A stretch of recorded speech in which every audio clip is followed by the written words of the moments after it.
નમસ્કાર દર્શક મિત્રો, હું હર્ષુ પરમાર સહયોગ દ્વારા પ્રસ્તુત ન્યૂઝ 20 ગુજરાતીમાં આપ સૌ દર્શક મિત્રોનું હાર્દિક સ્વાગત કરું છું।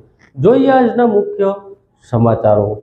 આમ આદમી પાર્ટીના ગુજરાત પ્રદેશ મહિલા પ્રમુખ રેશમાબેન પટેલે માળિયાહાટી તાલુકામાં ભ્રષ્ટાચાર વિરુદ્ધ અવાજ ઉઠાવ્યો છે। ત્યારબાદ તંત્ર દ્વારા રોડ રસ્તાના કામને સુધારવામાં આવ્યું।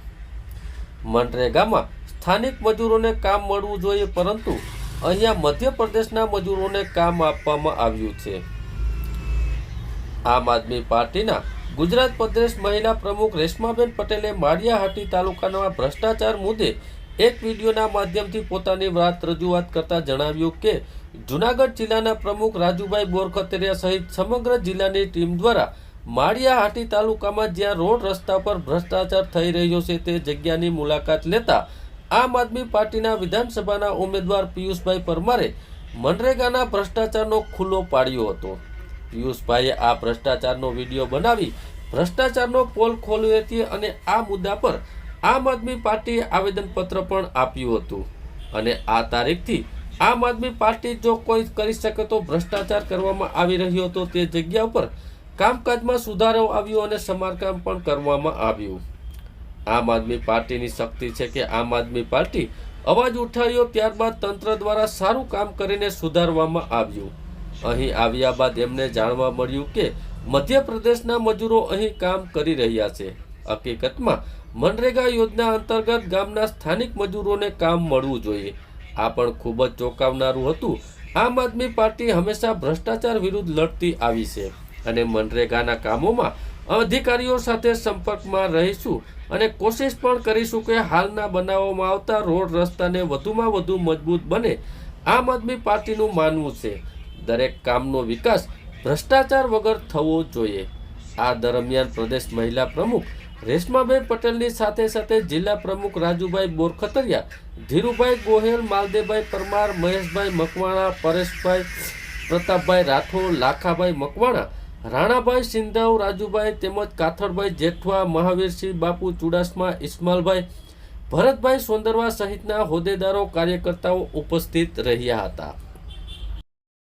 આજે અમે જૂનાગઢ જિલ્લા ટીમ પ્રમુખ રાજુભાઈ બોરખતરિયા અને સમગ્ર જૂનાગઢ જિલ્લા ટીમ આજે અહીંયા ઉપસ્થિત છે। આ છે માળિયાહાટીના તરસીંગડા ગામ। એ બહુ ચર્ચામાં છે કારણ કે ત્યાં કામો ચાલી રહ્યા છે મનરેગાના અને એમાં જે ભ્રષ્ટાચાર થયો છે આ ભ્રષ્ટાચારને લઈને પિયુષભાઈ પરમાર જે આ વિધાનસભામાંથી આમ આદમી પાર્ટીમાંથી લડેલા હતા એને આ ભ્રષ્ટાચારને વિડીયો બનાવીને ખુલ્લો મૂક્યો હતો।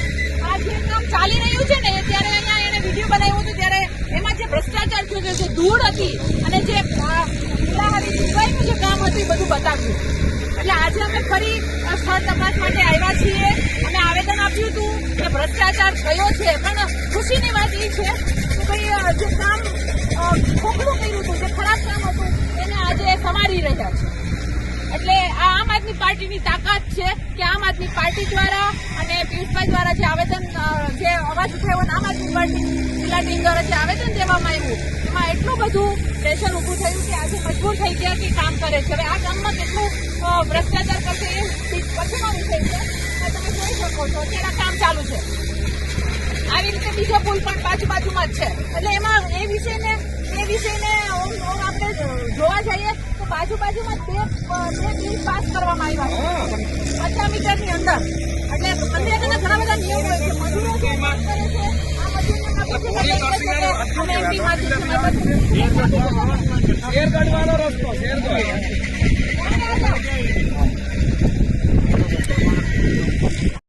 માળિયાહાટીના તરસીંગડા ગામની મુલાકાતે આવ્યા છીએ। આ એ ગામ છે કે જ્યાં પિયુષભાઈ પરમારે જે આમ આદમી પાર્ટીના હોદ્દેદાર છે એને એક વિડીયો ઉતારીને ભ્રષ્ટાચારને ખુલ્લો મૂક્યો હતો। આજે અમે અને અમારા જિલ્લા પ્રમુખ રાજુભાઈ બોરખતરિયા અને સમગ્ર જિલ્લા ટીમ આજે અહીંયા ઉપસ્થિત છે અને માળિયાના પણ હોદ્દેદારો ઉપસ્થિત છે। વાત એટલી છે કે જે પુલ બની ગયો હતો જેમાં ભ્રષ્ટાચાર હતો એને ખુલ્લો મૂકવામાં આવ્યો હતો, વિડીયો બનાવવામાં આવ્યો। આજે ફરી પુલનું કામ ચાલુ થયું છે અને એનો એટલું બધું પ્રેશર આવ્યું કે એને ફરી પાછો નવો પુલ બનાવવા મજબૂર થઈ ગયા। વાત એટલી છે કે ભ્રષ્ટાચાર ખુલ્લો કર્યો ત્યારે ફરી પાછું સફાળું તંત્ર જાગ્યું અને પુલ કર્યો, એનું પણ અમે તમને બતાવીશું. અને વિશેષ વાત મારે એ કહેવી છે કે જેણે ભ્રષ્ટાચાર ખુલ્લો કર્યો હતો એવા પિયુષભાઈ, આજે એના ઉપર ખોટી એફઆઈઆર કરવામાં આવી છે, ખોટી વાતો કરવામાં આવી છે અને ખોટા ભાજપ પ્રેરિત માણસો દ્વારા ખોટા આવેદનો આપવામાં આવે છે. એટલે આજે અમે સૌ આમ આદમી પાર્ટી જુનાગઢ જિલ્લા વતી અહીંયા મુલાકાતે આવ્યા છીએ. અમે સ્થળની મુલાકાત કરીશું અને આ જે મુદ્દો છે એ મુદ્દાને જનતા સુધી મૂકીશું, એટલું મારે સ્પષ્ટ કહેવાનું છે. અને જે ખોટા કેસ કર્યા છે એમાં પણ અમે ન્યાય માંગીશું અને જે ભ્રષ્ટાચાર થયો છે એની પણ તપાસ માટેનું આવેદન જુનાગઢ જિલ્લા ટીમ દ્વારા આપવામાં આવ્યું છે. એના માટે અમે ટીડીઓ અને ડીડીઓને મળીશું અને એનો આગળ શું કાર્યવાહી કરી એનો જવાબ માંગીશું. એટલે અમે સ્થળ તપાસ કરીશું અને આગળ તમને જણાવીશું. બરાબર. હવે હું રેશમા પટેલ, ગુજરાત પ્રદેશ મહિલા પ્રમુખ, આમ આદમી પાર્ટી. આજ જણાવવા માંગુ છું કે અમે માળિયા હાટીના દરેક ગામોની મુલાકાત લીધી જ્યાં મનરેગાના કામ ચાલી રહ્યા છે. આની પહેલા પણ પિયુષભાઈ પરમાર જે આ વિસ્તારમાંથી લડી ચૂક્યા છે આમ આદમી પાર્ટીમાંથી, એને વિડીયો મૂકીને ભ્રષ્ટાચારને ખુલ્લો કર્યો હતો. આજે અમે જ્યારે ગામડાઓની મુલાકાત લીધી, સ્થળોની મુલાકાત લીધી, એ જે પુલિયા બને છે એની મુલાકાત લીધી, તો એના ઉપર ભ્રષ્ટાચારને છુપાવવા માટેનું સમારકામ ચાલી રહ્યું હતું. એટલે અહીંયા મારે એટલું કહેવાનું છે કે આ આમ આદમી પાર્ટીનો વિજય છે કે અમે ભ્રષ્ટાચાર ખુલ્લો કર્યો ત્યારે એ લોકો મજબૂર થઈ ગયા અને એ જે ભ્રષ્ટાચાર હતો એને છુપાવવા માટે એને ફરી પાછું સમારકામ ચાલુ કર્યું છે. સાથે વિશેષ વાત મારે એ જણાવી છે કે જે મનરેગાના કામના નીતિ નિયમો હતા એના ધજિયા ઉડાવી રહ્યા છે.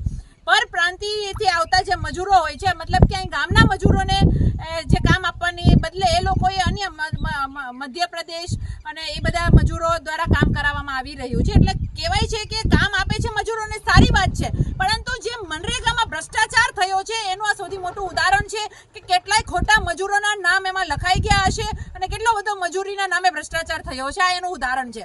એટલે મારે એટલું જ કહેવાનું છે કે આમ આદમી પાર્ટી હંમેશા ભ્રષ્ટાચારના વિરુદ્ધમાં લડતી આવી છે, લડતી રહે છે. પિયુષભાઈ ઉપર જે ખોટા કેસ કર્યા છે એને લઈને સમગ્ર આમ આદમી પાર્ટી જુનાગઢ જિલ્લા ટીમ આક્રમક રીતે અવાજ ઉઠાવશે અને હવે કોઈ ખોટા કેસ ના થાય અને અમે કાયદાકીય લડતમાંથી ચોક્કસ રીતે અમે વિજય થઈશું. પણ હવે કોઈ ખોટા કેસ ન થાય એનું ચોક્કસ રીતે તંત્ર દ્વારા ધ્યાન રાખવામાં આવે, પોલીસ તંત્ર દ્વારા પણ ધ્યાન રાખવામાં આવે કે ખોટી અરજીઓ સ્વીકારવામાં ન આવે અને ખોટી રીતે કોઈને અવાજ દબાવવા માટે કાર્યવાહી કરવામાં ન આવે. એટલી મારે તમને લોકોને રિક્વેસ્ટ કરવી છે અને ભ્રષ્ટાચાર સામે આમ આદમી પાર્ટી હંમેશા લડતી રહેશે. ધન્યવાદ. જુનાગઢ શહેરમાં માર્ગ પર વધી રહેલા અકસ્માતને ધ્યાનમાં લઈને ટ્રાફિક પોલીસ દ્વારા જુનાગઢ મહાનગરપાલિકાને પત્ર લખીને સ્પીડ બ્રેકર મૂકવાની માંગણી કરવામાં આવી. જુનાગઢનો મધુરમ વિસ્તારનો રસ્તો વાહન ચાલકો માટે અકસ્માતનો ઝોન બની રહ્યો છે અને 3 દિવસમાં રસ્તા ઉપર થયેલા 2 થી 3 વાહન અકસ્માતમાં 3 જેટલી વ્યક્તિઓના જીવ ગુમાવવાનો વારો આવ્યો છે. જેમાં બાઇક ચાલક યુવાનનું વળાંક લેતા અકસ્માત સર્જાતા તેને હેમરેજ થતા મોત થયું હતું. આ વિસ્તારમાં રસ્તો ક્રોસ કરતા વૃદ્ધ મહિલાને ટ્રિપલ સવાર બાઇક ચાલકે હડફેટે લેતા તેનું પણ મોત નીપજ્યું હતું. જુનાગઢ ખામત રોડ ઉપર આવેલ રાત્રિના સમયે ડિવાઈડરના બાઇક અથડાતા બ્રેન ચાલકને હેમરેજ થતા 25 વર્ષના યુવાનનું મોત નીપજ્યું હતું. આમ 3 દિવસમાં 3 વ્યક્તિઓએ અકસ્માતમાં પોતાનો જીવ ગુમાવ્યો છે, જેની ગંભીરતાને ધ્યાનમાં રાખી જુનાગઢ ટ્રાફિક પોલીસ દ્વારા જુનાગઢ મહાનગરપાલિકાને એક પત્ર લખી આખા વિસ્તારમાં માર્ગ સલામતી માટે સ્પીડ બ્રેકર મૂકવામાં આવે તેવી માંગણી કરવામાં આવી. જી સર, જે પોલીસ તરફથી મહાનગરપાલિકાને પત્ર લખવામાં આવ્યો છે સ્પીડ બ્રેકરોને માટે થઈને શું કહીશું સમગ્ર વિગતો? જુનાગઢ શહેરના જે મધુરમનો જે વિસ્તાર છે, આ ઉપરાંત ઝાંઝડા રોડ, ચોબારી ફાટેકવાળો રોડ અને અન્ય ખામતરોડ વાળો નવા રસ્તા બનેલા છે. છેલ્લા 2 દિવસમાં જે 2 કમનસીબ બનાવો બનેલા છે તેમાં યુવાન વયના બાઇક અડફેટે લેતા મરણ ગયેલા છે. અન્ય એક આધેડ વયના મહિલા, તેમનું પણ 2 વ્હીલ ચાલકે અડફેટે લેતા મરણ ગયેલા અને અન્ય એક યુવાને છે એ પોતાના બાઇકનું કાબુ ગુમાવતા ડિવાઈડર સાથે અથડાતા મરણ ગયેલ. તો આ બાબતે અત્રેની ટ્રાફિક શાખામાંથી કોર્પોરેશનમાં એક લેટર લખવામાં આવેલો છે અને જાણ કરવામાં આવેલી છે કે આ જે નવા રોડ બનેલા છે ત્યાં જરૂરિયાત મુજબ સ્પીડ બ્રેકરની વ્યવસ્થા કરવામાં આવે, જેથી કરીને આવા જે કમનસીબ બનાવો છે તેને ટાળી શકાય. આ ઉપરાંત આપના માધ્યમથી પણ હું સમગ્ર જૂનાગઢ નાગરિકો તથા અન્ય લોકોને પણ વિનંતી કરીશ કે રસ્તાઓ નવા બન્યા હોય, આ ઉપરાંત જ્યારે ખુલ્લો રોડ મળે છે તો શહેરી વિસ્તારમાં જે સ્પીડ છે એની એક મર્યાદા છે, અને સાથે સાથે જે અન્ય લોકો જે ડિવાઈડરથી જ્યારે ટર્ન લે છે અથવા તો જ્યારે રોડ પર નીકળે છે તો પોતે પણ થોડું ધ્યાન રાખે અને સાવધાનીપૂર્વક છે એ મતલબ ક્રોસ કરવાની કાર્યવાહી કરે, કે એમની પાછળ છે એમનું જ્યારે આવો બનાવ બને છે તો એમની પીડા છે એ સમગ્ર પરિવારને ભોગવવી પડતી હોય છે. તો અમને પણ હું વિનંતી કરું છું. સર, ખાસ કરીને જે યુવાનો અત્યારે નીકળી રહ્યા છે મોટા પ્રમાણમાં બાઇક લઈને, ઘણી વખત મા બાપને પણ ખબર નથી હોતી, આવા લોકોને ખાસ શું અપીલ?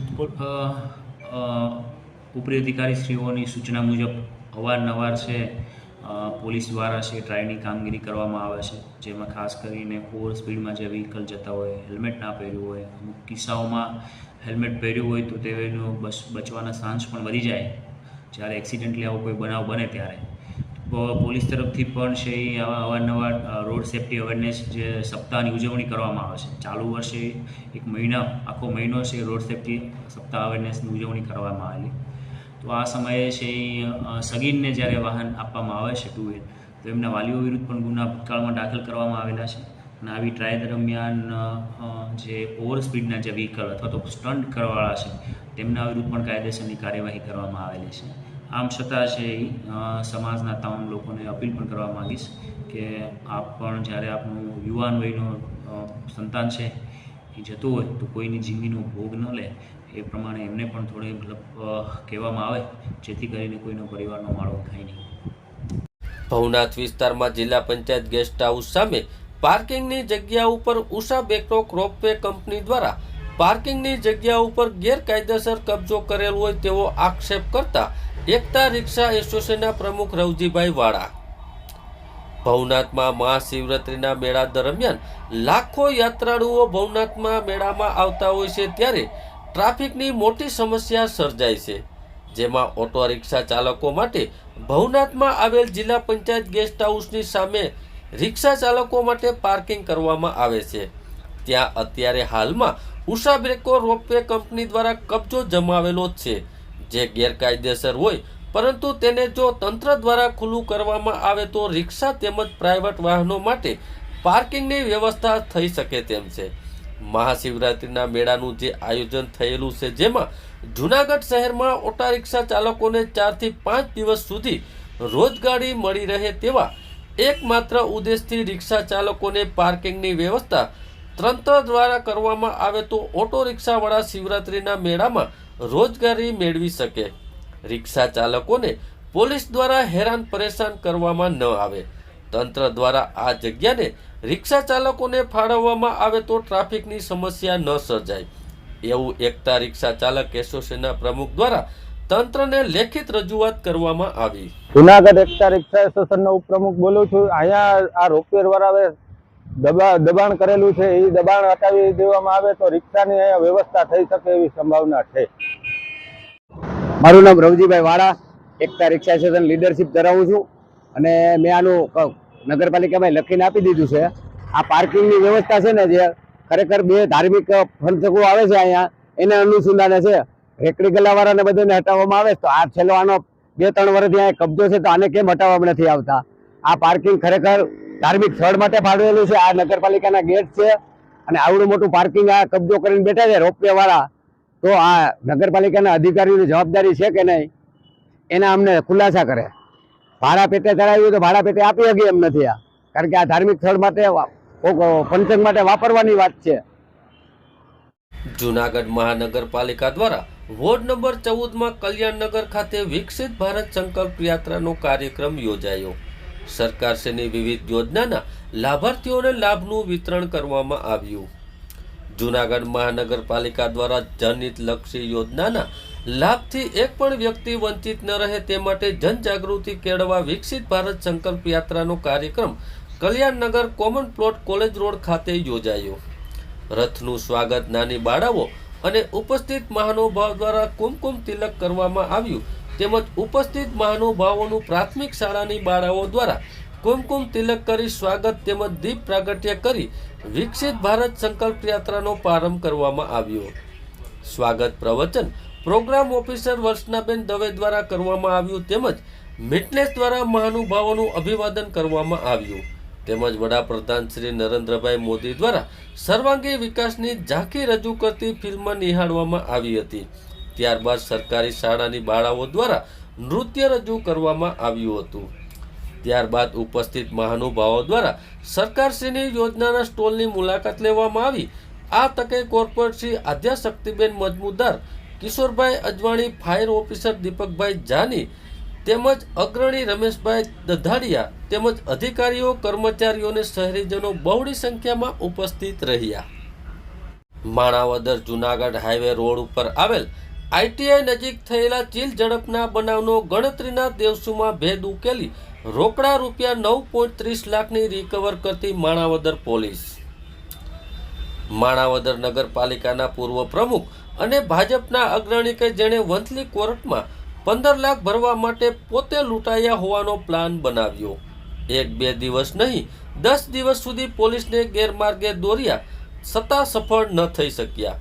પોલીસે ક્રોસ ઇન્કવાયરી કરી સઘન પૂછપરછ કરતા આરોપી ભાંગી પડ્યો અને પોલીસની આગળ બધી હકીકત જણાવી. લૂંટની ઘટનાનો કેસ વધુ ગૂંચવાયેલો જણાતા પોલીસે ફરિયાદી દિનેશની તપાસ કડક પૂછપરછ કરતા આરોપી પાસેથી જાણવા મળી હકીકત સાંભળીને પોલીસ પણ ચોંકી ગઈ. પોલીસ દ્વારા લૂંટની ઘટનાને લઈ માણાવદર PSI ચેતક બારોટ અને પોલીસ સ્ટાફ દ્વારા CCTV કેમેરાની તપાસ કરતા ફરિયાદી દિનેશ કાલરિયા સાથે રાખી ઘટના સ્થળે જઈને રિકન્સ્ટ્રક્શન કરવામાં આવ્યું. પણ ઘટનાને વાસ્તવિકતા જાણતા પોલીસ દ્વારા ફરિયાદી દિનેશ કાલરિયાની સઘન પૂછપરછ કરતા ફરિયાદી પોતે લૂંટનો પ્લાન બનાવ્યો હોય એવું કબૂલ્યું. પોલીસે હાલ દિનેશ કાલરિયાની ધરપકડ કરી આગળની તપાસ હાથ ધરી છે. માણાવદર પોલીસ સ્ટેશનમાં ગઈ તારીખ 13/2/2024ના રોજ ફરિયાદ દાખલ થયેલી, જેમાં ફરિયાદી દિનેશભાઈ ગોવિંદભાઈ કાલરિયા તેમણે જે હકીકત જણાવેલી કે પોતે છે એ એમના જે પેમેન્ટ આવેલું કપાસનું તે ગુણાતીત મિલમાંથી લઈ અને સનલાઇટ કોટેક્સ મિલના આપવા જતા હતા. એ સમય દરમિયાન છે એ રસ્તામાં 3 શખ્સોએ તેમને છે ચીલ ઝડપ કરેલી, રૂપિયા લઈને જતા રહેલા. તો આ 9,30,000 રૂપિયાની છે એ IPCની કલમ 379 એ મુજબ છે માણાવદર પોલીસ સ્ટેશનમાં ફરિયાદ દાખલ થયેલી. ત્યારબાદ માણાવદર PSI શ્રી ચેતક બારોટ અને તેમની ટીમ દ્વારા છે CCTV કેમેરા, આ ઉપરાંત હ્યુમન સોર્સિસથી તપાસ કરવામાં આવતા ફરિયાદીએ જે રસ્તો ફરિયાદમાં બતાવેલો અને તેમનું પંચોની હાજરી અને વિડીયોગ્રાફી સાથે રિકન્સ્ટ્રક્શન પંચનામું કરવામાં આવતા આ જે એમાં વિસંગતતા જણાવેલી. આ ઉપરાંત તેમને જે સાહેદો ફરિયાદમાં જણાવેલા તેમની પણ યુક્તિ પ્રયુક્તિથી પૂછપરછ કરતાં આ બનાવને સમર્થન મળેલ નહીં. તો તેના આધારે છે એ ફરિયાદીને વધુ યુક્તિ પ્રયુક્તિથી પૂછપરછ કરતાં ફરિયાદી અંતે છે ભાંગી પડેલ અને તેને હકીકત જણાવેલી કે વંથલી કોર્ટમાં એક ચુકાદો આવવાનો હોય જેમાં તેને 15 લાખ રૂપિયા જેવી રકમ છે એ થવાની શક્યતા હતી. તો તેનાથી ગભરાય અને આ જે રૂપિયા જે મિલનું પેમેન્ટ હતું 9,30,000 એ આપવું ના પડે એટલા માટે પ્લાન બનાવેલો અને આ જે રકમ છે પોતાના ઘરે મૂકી અને ફરી છે એ આ જાંબુડા નાકાનો જે કાચો રસ્તો છે ત્યાં આવીને ઊભો રહી ગયેલો અને આ પોલીસને આવી જાણ કરેલી. આ જે તપાસ કરવામાં આવેલી છે તેમાં ફરિયાદી એકલા જ હોય, અન્ય કોઈ વ્યક્તિ આમાં સંડોવાયેલ નથી. પરંતુ ફરિયાદી અગાઉ પણ વાયદા બજારમાં છે એ તેમના નુકસાન જતાં પોતાનું ઘર અને 8 થી 10 વીઘા જમીન વેચાઈ ગયેલી હોય. એટલે આ જે છેલ્લે જે વંથલી કોર્ટનો જે ચુકાદો છે તેમાં 15 લાખ જેવી રકમ ના ભરવી પડે તેના માટે છે તેમને આખો આ પ્લાન બનાવેલો. પોલીસ દ્વારા ખૂબ ઊંડાણપૂર્વક આ કેસમાં તપાસ કરવામાં આવેલી. સૌપ્રથમ તો ફરિયાદીએ જે હકીકત જણાવેલી તેના આધારે છે જેટલા સાહેદો હતા તેમની વિગતવાર તપાસ કરેલી. ત્યારબાદ CCTV જે બનાવ જાંબુડા નાકાનો જે કાચો રસ્તો છે, આ ઉપરાંત મીતડી દરવાજાનો જે રસ્તો છે એ તમામ CCTV કેમેરા, પેટ્રોલ પંપ, આ ઉપરાંત રેસ્ટોરન્ટ અને અન્ય પ્રાઇવેટ માલિકીના જે CCTV કેમેરા છે તે ચેક કરવામાં આવેલા. ફરિયાદીએ જે રૂટ બતાવેલો તે બાબતે પણ તપાસ કરવામાં આવેલી. ત્યારબાદ ફરિયાદીની વિગતવાર પૂછપરછ કરતાં એમાં જે વિસંગતતા આવેલી, એમાં જે અલગ અલગ હકીકત સામે આવતા ફરિયાદીને વિશ્વાસમાં લઈ અને યુક્તિ પ્રયુક્તિથી પૂછપરછ કરેલી. અન્ય સાહેદો જે સાયકલવાળાની જે વાત હોય અથવા તો જે સૌપ્રથમ આ ફરિયાદીએ જેને હકીકત જણાવેલી તે સાહેદની વાત હોય તે તમામને વિશ્વાસમાં લઈ અને પૂછપરછ કરતાં આ છે સમગ્ર હકીકત સામે આવેલી. સાહેબ, આ પણ તેમના હોદ્દાઓ ઘણા છે, શું છે એ માટે?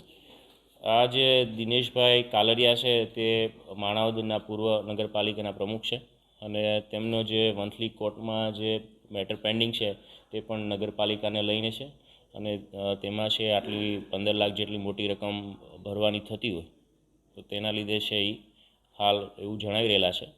તો આ બાબતે પણ માણાવદર પીએસઆઈ શ્રી અને તેમની ટીમ છે એ વધુ પુરાવા મેળવી રહી છે અને તેમના વિરુદ્ધ છે એ ફાઇનલ ભરવામાં આવશે. આ ઉપરાંત ખોટી ફરિયાદ આપી અને જે પોલીસની ટીમ છે તેમને આ બાબતમાં જે સમયની બરબાદી થઈ છે તે બાબતે એમના વિરુદ્ધ પણ કાયદેસરની કાર્યવાહી કરવામાં આવશે. અગાઉ આ વ્યક્તિએ કોઈ એવું તરખટ કરેલું ખરું છે? ના, હજુ એવી કોઈ વિગત ધ્યાને આવેલ નથી. જે ગુનો દાખલ કરવામાં આવેલો છે તે તો જે 9,30,000 રૂપિયાની જે હકીકત જણાવેલી એ બાબત આઈપીસીની કલમ 379 અને 114 મુજબ થયેલો. ઉપરાંત હવે જે ફરિયાદ છે એ એમની વિગતવાર પુરાવા મેળવી અને કાયદેસરની કાર્યવાહી તેમના વિરુદ્ધ કરવામાં આવશે.